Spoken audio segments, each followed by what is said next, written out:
Case ఏంటి ఇది? Payment ఉంది సార్, పిల్లది 5 lakhs సమ్ చేంజ్ పేమెంట్ ఉంది. డ్యూ ఉంది, పేమెంట్ కాదు. డ్యూ ఉంది సార్. ఎక్కడ హాస్పిటల్ ఇది? ఏ బ్రాంచ్?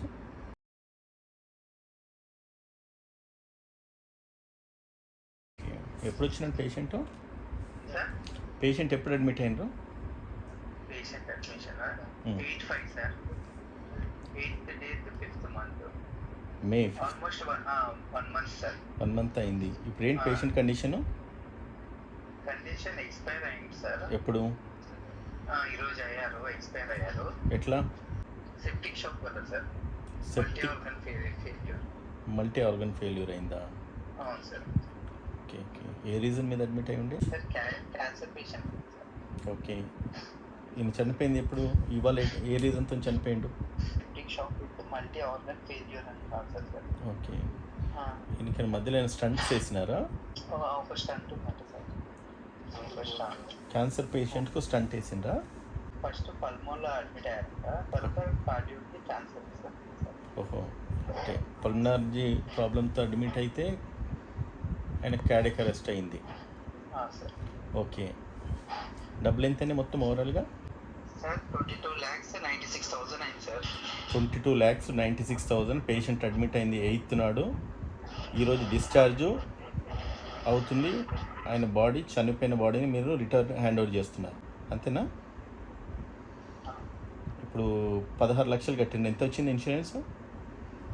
16,59,000 వచ్చింది. ఓకే. బ్యాలెన్స్ ఎంత ఉంది? 6.36 ఉంది సార్. ఓకే. డిస్కౌంట్ ఎంత ఇచ్చినావు? 1.13 lakhs, 1.13 ఉంది సార్. ఓకే. ఇంకెంత కట్టాలి? 5.12 ఉంది, 5,12,000 ఉంది సార్. ఈ 5 లక్షలు కడితే డెడ్ బాడీ ఇచ్చి పంపిస్తావా అని అడుగుతున్నా. ఇంకా డ్యూ ఉంది అనేసి అంటున్నాం సార్. ఈ 5 లక్షలు ఇస్తేనే డెడ్ బాడీ ఇచ్చి పంపిస్తావా అని అడుగుతున్నా.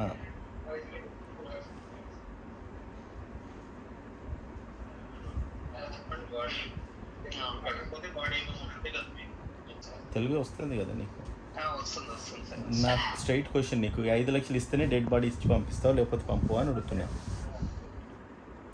అలా లేదు కానీ ఎలా? పేమెంట్ ఉంది అనేసి అంతే సార్. స్ట్రైట్ క్వశ్చన్ ఒకటే, ఈ 5 లక్షలు ఇస్తేనే నువ్వు డెడ్ బాడీ ఇచ్చి పంపిస్తావు లేకపోతే పంపవు. ఎస్ సార్ నువ్వు? మన హాస్పిటల్. హలో. అంటే మనం పేమెంట్ ఉందని చెప్తున్నాం సార్, ఇంకా ఇట్లా ఉందా అనేసి. నేనేం అడుగుతున్నా, నువ్వేం చెప్తున్నావు బాబు?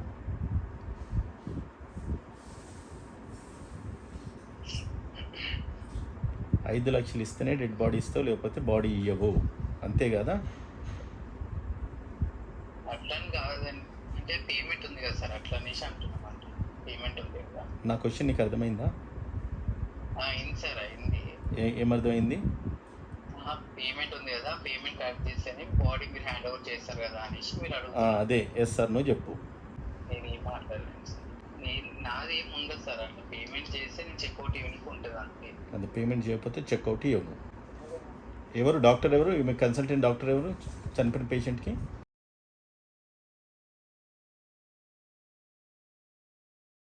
ఈయన ఐపీ నంబర్ ఎంత? నీ దగ్గర బిల్ ఉంది కదా నీ చేతిలో? బిల్ మీద ఉంటుంది చూడు. IP number. Okay. Date of admission ఎప్పుడు? Date of admission 8th May 2025. Okay. Date of discharge ఇవాళ? అవును సార్. ఈరోజు డేటు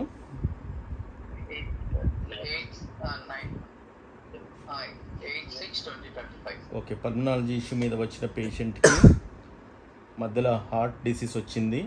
హార్ట్ డిసీజ్ రావడం వల్ల మీరు స్టంట్లు వేసినారు. స్టంట్లు వేసిన తర్వాత ఇష్యూ ఎగ్జాగరేట్ అయింది. ఎగ్జాగరేట్ అయిన పేషెంట్ ఈరోజు చనిపోయినాడు. చనిపోయిన పేషెంట్కి 23 లక్షల బిల్ అయింది. దాంట్లో 16 లక్షల చిల్లరేమో 16,10,000 ఇన్సూరెన్స్ వచ్చింది. దాని తర్వాత 1,13,000 మీరు డిస్కౌంట్ ఇచ్చిండ్రు. మిగతా 5 లక్షల చిల్లర కట్టాలి, అయితేనే డెడ్ బాడీ ఇస్తారు. కరెక్ట్?